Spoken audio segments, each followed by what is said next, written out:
Do you see Marc getting another shot as a head coach in the National Hockey League, or might he have to be prepared to do the Rick Bowness thing at this stage of his career, which is kind of a senior assistant coach? Real interesting question. In my view, he's a lot closer to the front of the line than he was when he went to Zurich.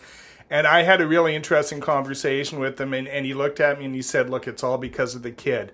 He's starting to get interviewed. He's starting to get calls because he coached Auston Matthews this year, and that brought so much attention on that. Just to backtrack a bit, I spent 6 days in Zurich this summer. Staying at Marc's apartment. He was gracious enough to lend it to me and my wife. And Zurich's a fantastic He wasn't city. there. No, he wasn't.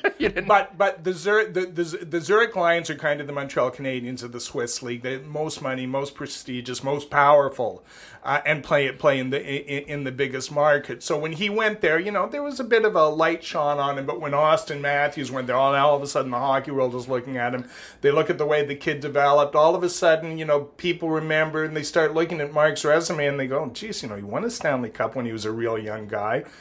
Did good work in Vancouver until, the best before date showed up there. You can't really hold him accountable for Dallas and Los Angeles.